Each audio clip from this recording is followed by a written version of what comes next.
नमस्कार दोस्तों, मैं युधिष्ठिर चौधरी आपका आपके YouTube channel YS maths classes पर स्वागत करता हूं। दोस्तों, आज इस वीडियो में हम लेकर आए हैं एनपीएस यानी कि नेशनल पेंशन स्कीम, जिसे हम राष्ट्रीय पेंशन प्रणाली कहते हैं। इसकी सारी डिटेल्स आज आपको इस वीडियो में बताने वाले हैं। अगर अभी तक आपने चैनल को सब्सक्राइब नहीं किया, सब्सक्राइब करें, वीडियो को लाइक करें और ज़्यादा से ज़्यादा शेयर करें ताकि ये वीडियो उन सभी दोस्तों के पास पहुंचे जो एनपीएस में खाता खुलवाना चाहते हैं। तो आइए इसकी सारी जानकारी हम आपको यहाँ पर देने वाले हैं। सरकारी कर्मचारी हैं या फिर किसी निजी संस्था में आप वर्क करते हैं या फिर आप असंगठित क्षेत्र में हैं और उसमें आप अपना खाता खुलवा सकते हैं, तो ये सारे कर्मचारी इसमें शामिल हो सकते हैं। वो सभी एनपीएस के लिए आवेदन कर सकते हैं। इसके बाद हम बात करते हैं कि इसकी शुरुआत किसने की थी। तो इसका जो शुरुआत किया गया था वो भारत सरकार ने किया गया था, जो कि एक स्वैच्छिक योजना है। स्वैच्छिक का मतलब है ये आपकी अपनी इच्छा है। अगर आप एनपीएस चाहते हैं तो एनपीएस करा सकते हैं, नहीं तो आप नहीं कराना चाहते तो आपको कोई जबरदस्ती भी नहीं कर सकता। इसके बाद देखिए कि एनपीएस की शुरुआत कब हुई थी। तो इसकी जो शुरुआत की गई थी भारत सरकार द्वारा 1 जनवरी 2004 में की गई थी। उस समय एनपीएस को लाया गया था कि एक नेशनल पेंशन स्कीम बनाई जाए, जिससे कि रिटायरमेंट होने के बाद लोगों को कुछ सहायता मिले। तो वित्तीय सहायता देने के लिए एनपीएस यानी कि नेशनल पेंशन स्कीम का यहाँ पर गठन किया गया था।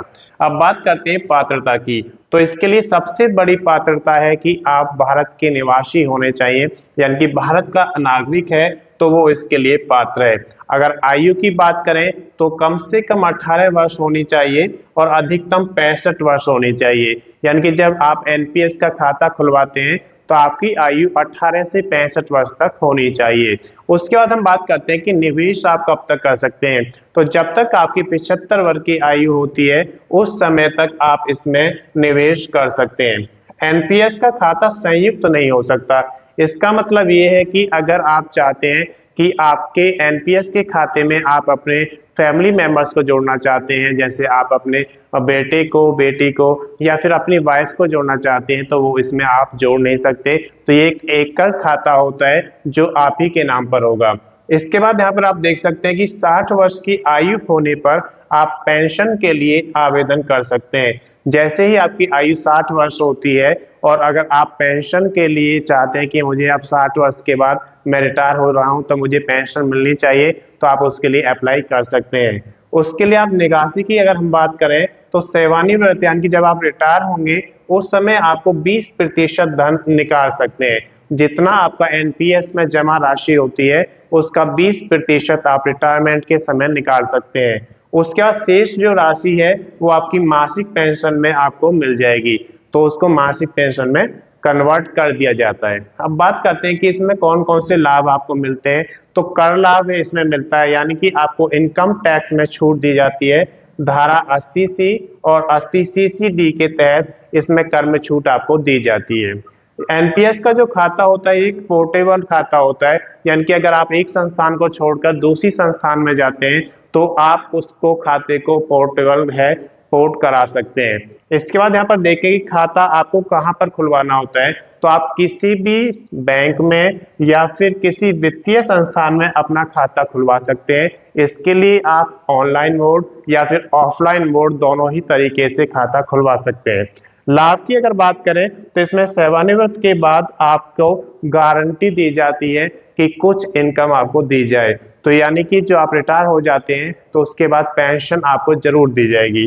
कर में लाभ मिलता है, जैसे कि अभी आपको यहाँ पर बताया गया कि धारा 80C और 80CCD के तहत कर में छूट इसमें दी जाती है। इसके बाद आप यहाँ पर देख सकते हैं कि जो एक खाता होता है ये पोर्टेबल होता है। पोर्टेबिलिटी इसमें होती है, यानी कि आपका खाता एक संस्थान से दूसरे संस्थान के लिए पोर्ट हो जाएगा। और निवेश के लिए जो विभिन्न विकल्प हैं वो यहाँ पर आप देख सकते हैं कि सरकारी सेक्टर जैसे कि आपका केंद्र सरकार या फिर राज्य सरकार जो आपके सरकारी सेक्टर में आते हैं, निजी सेक्टर जैसे कि आपके कॉरपोरेट की बात करते हैं, या फिर भारत का कोई भी नागरिक है वो इसमें खाता खुलवा सकता है। मृत्यु होने के बाद की बात अगर बात करते हैं कि किसी व्यक्ति की अगर मृत्यु हो जाती है 60 वर्ष से पहले, तो उस केस में क्या होगा, उसकी जो संचित पेंशन की राशि है वो उसके नामित जो नॉमिनेट किया होगा, उसने उसमें नॉमिनी बनाया होगा, उसको दे दी जाएगी। अगर नॉमिनी नहीं बनाया गया है तो जो भी उसका कानूनी तौर पर उत्तराधिकारी होगा उसको दे दी जाएगी। एनपीएस दो प्रकार की होती है, जिसमें टायर 1 और टायर 2। टायर 1 और टायर 2 में क्या डिफरेंस है वो हम अगली वीडियो में लेकर आएंगे। अगर अभी तक आपने चैनल को सब्सक्राइब नहीं किया, सब्सक्राइब करें, वीडियो को लाइक करें और ज़्यादा से ज़्यादा शेयर करें, ताकि ये वीडियो उन सभी दोस्तों के पास पहुंचे जो नेशनल पेंशन स्कीम का लाभ उठाना चाहते हैं। धन्यवाद।